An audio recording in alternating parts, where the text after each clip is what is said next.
Hi, Deacon Bruce here. Today I wanted to talk to you about St. Joseph. There's been some great reflections given about St. Joseph over the course of this year. And, the thing that I wanted to focus in on is his silence. We know about his genealogy. We know his lineage. We know what he did for a living. And yet in the Bible there's not much written about Joseph. But yet God chose Joseph. He chose Joseph because of his relationship with himself, with God.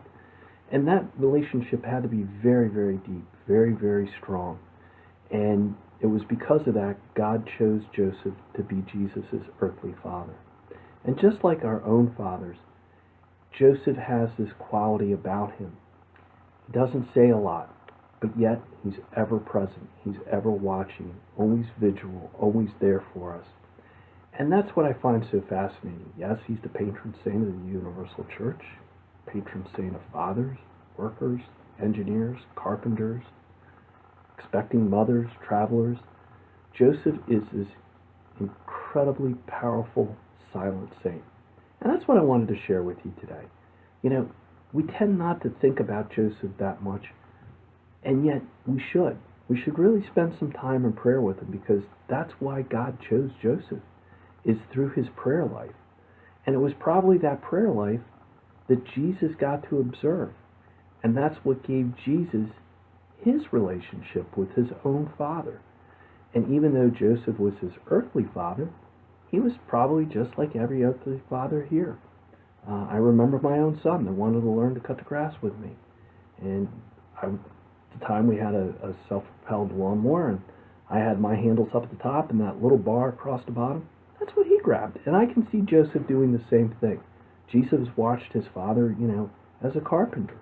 And he probably wanted it to help. And I can picture Joseph taking his hands and putting it on a plane, and the two of them planing a piece of wood, maybe cutting a piece of wood, even probably making a chair or a stool or anything like that. And just being that father, the father that we all have grown up with, that father that watches us, that cares for us, but at the same time doesn't say a lot. When you think about it, the difference between fathers and mothers, when Mother's Day comes around, it's important. We want to make sure that we honor our mothers. So we have a nice day. We have meals. We have things and gifts. And when it comes to Father's Day, I myself, like probably a lot of fathers, but I think about my own father, when we'd ask, Dad, what do you want for Father's Day? He would say the same thing. Just a few minutes of your time. That's all Joseph wants from each and every one of us. A few minutes of our time. He's there to be an intercessor for us. And the relationship between a father and son is a very, very powerful relationship. So if there's something that weighs heavy on you, spend some time. We have a beautiful statue of him now in St. Margaret's. And if you look at it, he looks at you just like your father looked at you when you were a small child.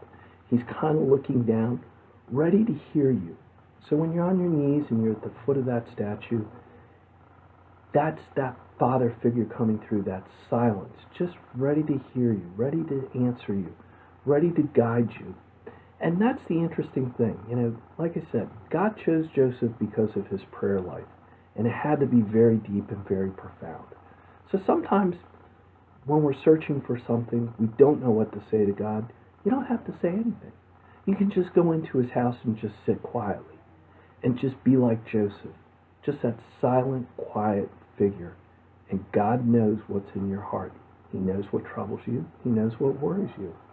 So anytime you have that, certainly go to St. Joseph. He's there for you.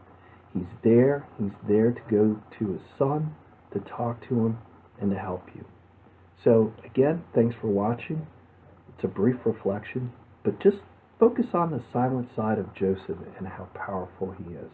He's always watching, he's always present, and he's there in your life more than you realize. So take care and God bless, and have a great day.